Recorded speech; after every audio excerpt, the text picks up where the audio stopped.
YouTube channel ज्ञान वितक से मैं आज मैं इस वीडियो में आपसे रेलवे अप्रेंटिस और जो उनका 1/3 जो वेटेज मिलने वाला था उसी के बारे में बात करूंगा, क्योंकि इसके पहले कई सारी वीडियो आई जिसमें 1/3 का वेटेज जुड़ा है नहीं जुड़ा है, इस तरह की तमाम प्रकार की वीडियो यूट्यूब पे आपको देखने को मिल जाएंगी।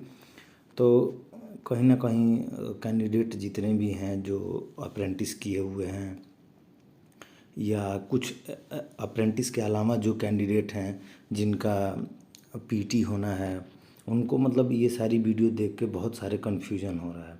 तो इस वीडियो में मैं पूरा कोशिश किया हूँ कि आप लोग को सही जानकारी दिया जाए।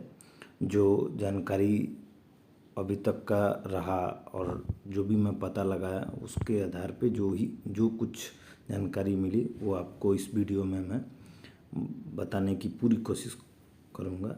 और अभी क्या है कि बहुत सारे कैंडिडेट ने शिव गोपाल मिश्रा जो all India railway act apprenticeship के महामंत्री हैं उनको फ़ोन किया कि क्या हमारा, ये मैं बात कर रहा हूँ एक्ट अप्रेंटिसशिप की अभी, तो उनके केस में क्या है कि बहुत सारे ऐसे कैंडिडेट हैं जिनका मार्क्स जो है 1/3 का वेटेज जो मिलना था तो उनका मार्क्स बढ़ा ही नहीं है। तो जो जब रिजल्ट 27 को डिक्लेयर हुआ तो उस दिन उसके बाद इनसे बात हुई तो उन्होंने बोला था कि 1/3 का वेटेज जुड़ के मिला है। बाद में ये कहने लगे कि आपका जो सीबीटी का मार्क्स है उसका 2/3 कर दो, जो मार्क्स आया उसमें अपना जो एनसीबीटी का मार्क्स है जो आपने अप्रेंटिस करी है वहाँ उसमें जो पाया है उसका 1/3 मार्क्स इसमें ऐड करके, और तब देखो आपको जो मार्क्स मिला है वो उसके बराबर होगा। और कहीं ना कहीं बहुत सारे कैंडिडेट ने अपना इस प्रकार से चेक किया, उनका बिल्कुल सही रहा वो चीज़ें। तो ये सारी चीज़ें चूँकि कन्फ्यूजन जो था वो दूर किया गया कि हाँ ये सारी प्रॉब्लम हो सकती है। और बहुत सारे कैंडिडेट ने ये सारा चेक किया, चेक करने के बाद पता लगा कि ये वाकई में सही है। मतलब जो अप्रेंटिस के बहुत सारे कैंडिडेट हैं उनका तो लगभग सही, लेकिन कुछ ऐसे भी कैंडिडेट हैं जिनका मार्क्स उस हिसाब से हो ही नहीं रहा। तो उसके लिए जो शिव गोपाल मिश्रा जी हैं उन्होंने ये बोला कि आप जो है अपने मार्क्स को भिजवा दीजिए, मैं इसको अपडेट कराने की कोशिश करूँगा। तो अब ये क्या होता है क्या नहीं हो पाएगा ये सारा प्रोसीजर बाद की बातें हैं, क्योंकि बहुत सारे कैंडिडेट हैं जो एक्ट अप्रेंटिसशिप के जो ओबीसी एसटी एससी के अंडर आते हैं उनका मार्क्स 30 के नीचे है, यानी 29 पॉइंट समथिंग करके है, मतलब पॉइंट में उनका रुक गया है। जो मिनिमम क्राइटेरिया था उसको भी पार नहीं कर पाए हैं। और ये रेलवे और जो एक्ट अप्रेंटिसशिप के ये शिव गोपाल मिश्रा जी हैं उनके द्वारा भी बार बार ये कहा जा रहा है कि आप यदि 30 नंबर और जो जनरल का क्राइटेरिया है 40 नंबर यदि वो नहीं लाते हैं तो आपको किसी प्रकार की छूट नहीं मिलेगी, चाहे कुछ भी हो जाए। मतलब आप उम्मीद छोड़ दीजिए कि आपका होगा, यानी आपको 30 नंबर लाना ही लाना है और 40 नंबर लाना है, 1/3 का वेटेज और जो आपका सीबीटी में मार्क्स आया। बट बहुत सारे कैंडिडेट हैं जिनका मार्क्स कम है, सीबीटी और ये दोनों जोड़ने के बाद भी नहीं पहुंचा, तो उनके लिए तो बैड न्यूज़ है। वो अगली वैकेंसी का इंतज़ार करें, क्योंकि अगली वैकेंसी बहुत जल्द आने वाली है जिसमें 1.5 लाख पोस्ट की बात कही गई है। उसमें भी रेलवे के अप्रेंटिस कैंडिडेट हैं उनका कोटा रिजर्व रहेगा और जो वेटेज हैं वो मिलेंगी। तो जिनका कम है उनका तो कुछ होने वाला है नहीं। यदि हाँ कुछ हाथ पैर चलाने से यदि मार्क्स बढ़ जाता है, जैसे शिव गोपाल मिश्रा जी ने बोला है कि आपका यदि नहीं बढ़ा है तो आपको लग रहा है कि आपका 2/3 और 1/3 करके नहीं आपका संतोषजनक स्कोर है तो आप मुझे भिजवाइए। तो ठीक है, यदि वैसा नहीं हो रहा तो आप अपना जो भी डिटेल्स है उनको शेयर करिए ताकि वो बात करें। अब वो कह रहे हैं तो इस पर हो सकता है इस पर कार्रवाई कराएं। तो एक बार करके देखिए, यदि सक्सेस हो जाते हैं तो ठीक है, नहीं तो फिर नेक्स्ट वैकेंसी का ही इंतज़ार किया जा सकता है, क्योंकि रेलवे जो है रोज़गार मेला के तहत इस वैकेंसी को कंप्लीट कराने के चक्कर में है। यानी रोज़गार मेला कहीं ना कहीं मार्च अप्रैल में होना है, जिसके तहत 1.5 लाख वैकेंसी को वितरित किया जाएगा। जो भी 1.5 लाख जो कैंडिडेट हैं उनको नौकरी दी जाएगी। तो उसी के अंतर्गत ये सारा प्रोसीजर चल रहा है इतना फास्ट। और ये आप देख ही रहे हैं कि पीटी का इतना जल्दी कंडक्ट कराया जा रहा है। उसके बाद पीटी के बाद तुरंत डॉक्यूमेंट वेरिफिकेशन का काम होगा, जो कि 10 फरवरी से डेट भी आ चुका है। एक जो ने क्लियर भी कर दिया भुवनेश्वर ने कि 10 फरवरी से हम पीटी डीवी कराएंगे। तो चूँकि डीवी और मेडिकल वो 2 से 3 दिन के अंदर में हो जाता है। यानी आज डीवी हुआ तो कल आपका मेडिकल हो जाएगा, फिर फाइनल मेरिट का इंतज़ार रहता है। तो ये सारी प्रक्रिया जो है बहुत जल्द कंप्लीट हो जाएंगी। यानी कहीं ना कहीं फरवरी में सारा प्रक्रिया कंप्लीट होने के बाद आपका जो भी जिनका नाम आएगा वो ज्वाइन करेंगे। जिनका रह जाता है वो अगली वैकेंसी में कोशिश करें कि वो क्राइटेरिया पार करें। अच्छा, कुछ ऐसे भी कैंडिडेट हैं जो डिप्लोमा कैंडिडेट हैं, उन्होंने रेलवे से अप्रेंटिस करी है, सारा प्रोसीजर रेलवे का रहा है उनका, तो उनका भी इसमें चांस है कि होगा ही होगा। ऐसा नहीं है कि उनको नहीं मिलेगा, उनको भी मिलेगा। क्योंकि ऐसा तो है नहीं कि आपके लिए कोई बाध्यता है कि आप डिप्लोमा से अप्रेंटिस किए हैं तो आपको नहीं मिलेगा। जब आपने रेलवे संस्थान से अप्रेंटिस किया है 1961 के तहत तो मिलना चाहिए और मिलेगा भी। ऐसा नहीं है कि नहीं मिलेगा, क्योंकि रेलवे ने ऐसा कहीं दिया नहीं है। तो उस आधार पर हम उम्मीद करते हैं कि इस बार की भी वैकेंसी में मिलेगा। और पिछली वैकेंसी में भी कुछ ऐसे कैंडिडेट हैं जो डिप्लोमा करके अप्रेंटिस किए, उनको ज्वाइनिंग मिला, वो 3 साल हो गए जॉब करते हुए। तो इस बार भी मिलेगा, किसी प्रकार का डाउट रखने की ज़रूरत नहीं है। और मेरे पास एक जो रेलवे ने नोटिफिकेशन दिया था उसमें ये आप देख सकते हैं, मैं आपको दिखाता हूँ।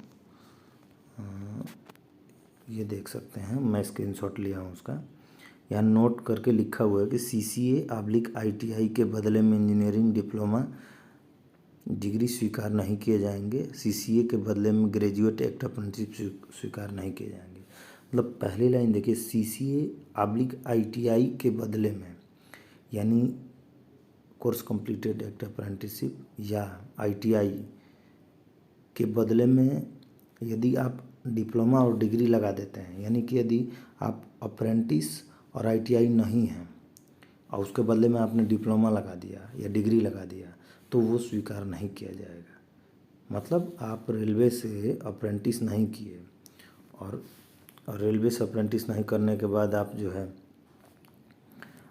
है डिप्लोमा और डिग्री लगा दिए कि उस आधार पे हमें मिल जाएगा क्योंकि हमारा क्वालिफ़िकेशन ज़्यादा है, तो ये कतई रेलवे मान्य नहीं करेगा। क्योंकि इस नोट करके इसमें उन्होंने दे दिया है कि ये चीज़ मान्य नहीं होगा। हाँ, बीटेक जो CCA के बदले में ग्रेजुएट एक्ट अप्रेंटिसशिप भी स्वीकार नहीं किए जाएंगे। इसमें इन्होंने क्लियर कर दिया है कि जो CCA के बदले में जो ग्रेजुएट यानी बीटेक किए हुए कैंडिडेट हैं उनका भी स्वीकार नहीं किया जाएगा। तो कहीं ना कहीं जो डिप्लोमा और ITI के कैंडिडेट हैं जिन्होंने रेलवे संस्थान से किया है और डिप्लोमा के साथ साथ उनके पास एक्ट अप्रेंटिसशिप का सर्टिफिकेट है तो उनको मिलेगा। वो इस भ्रम में न रहें कि उनको नहीं मिलेगा, क्योंकि रेलवे के नोटिस के अनुसार ही मैं ये बात कह रहा हूँ। क्योंकि इसने सीधे सीधे क्लियर किया है कि आपके पास CCA या ITI के साथ CCA होना चाहिए, मतलब CCA होना चाहिए किसी भी हाल में। और हाँ, नीचे एक लाइन बढ़ा दिया है कि CCA हो लेकिन यदि बीटेक है यानी बीटेक के साथ साथ CCA है तो फिर मान्य नहीं होगा। डिप्लोमा है तब तो कोई दिक्कत नहीं, क्योंकि यहाँ इसने मेंशन नहीं किया है कि CCA के बदले डिप्लोमा एक्ट अप्रेंटिसशिप को स्वीकार नहीं किए जाएंगे, ऐसा कुछ नहीं लिखा है। तो डिप्लोमा अप्रेंटिस और ITI अप्रेंटिस के जो भी भाई साथी हैं वो तो क्लियर माने। और रही बात जो डिप्लोमा अप्रेंटिस के भाई हैं उनको जो है 1/3 का वेटेज नहीं मिला है। ये चीज़ जो मार्क्स है उसके हिसाब से पता लग रहा है कि 1/3 का वेटेज नहीं मिल पाया उनको। तो कोई बात नहीं, यदि आप 30 और 40 का क्राइटेरिया पार कर गए हैं, जनरल ओबीसी और एसटी एससी का जो कैटेगरी है कि आप 30 और 40 में पार कर जाइए तो फिर आपको जॉब मिलेगी। तो कहीं ना कहीं जब आप पार कर चुके हैं तो टेंशन लेने की ज़रूरत नहीं है, और नहीं पार किए हैं तो अगली वैकेंसी का इंतज़ार करिए। ये शिव गोपाल मिश्रा का जो उन्होंने कहा था, मिश्रा जी ने, उस आधार पे। और बाकी देखिए पीटी का जो डेट है वो 11 जनवरी से शुरू हो रहा है, क्योंकि 10 जनवरी से शुरू होने वाला था भुवनेश्वर जोन का। तो अभी 2 दिन पहले कल ही नोटिस आई उसकी कि वो 10 जनवरी को ना होके 11 जनवरी से शुरू होगी। तो 11 जनवरी से, और वो वैकेंसी का जो भी पीटी का प्रोसेस है वो 11 जनवरी से 21 जनवरी के बीच तक चलेगा। और बाकी अलग अलग जोनों का पूरा अलग अलग शेड्यूल है। हर जोन के ऑफिशियल वेबसाइट पे जाके आप सर्च कर सकते हैं कि क्या उनका शेड्यूल है। और कुछ जोनों में तो आप देख सकते हैं, मैं यहाँ आपको दिखाऊं, एडमिट कार्ड भी जारी किए जा चुके हैं। आज से आप डाउनलोड कर सकते हैं। यहाँ मैं सरकारी रिजल्ट से जाके सर्च करूँगा।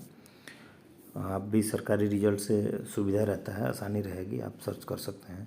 यहाँ ये देख सकते हैं अहमदाबाद, आरआरबी अहमदाबाद जो है इस जोन का आप देख सकते हैं। ये आरआरबी अहमदाबाद, यहाँ से आप जो है कॉल लेटर डाउनलोड कर सकते हैं यहाँ। हाँ, और एक चीज़ है कि जो गोरखपुर के कैंडिडेट हैं तो उनका देखिए गोरखपुर की साइड पे आपको कुछ मिलेगा नहीं देखने को।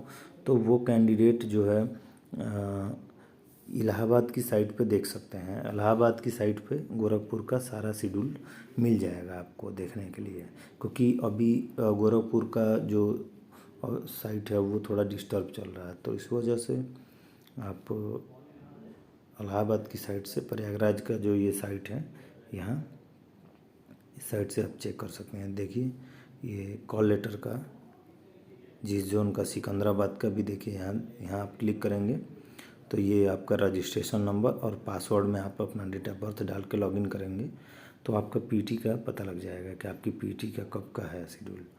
तो ये रहा प्रोसीजर पूरा, और आपको बहुत बहुत शुभकामनाएं कि आप बहुत जल्द पीटी क्लियर करके और डॉक्यूमेंट वेरिफिकेशन में आएँ, ताकि आपको इस बार 2019 की वैकेंसी का लाभ मिल सके। बाकी जैसी भी सूचना रहे आगे मैं बताता रहूँगा। धन्यवाद।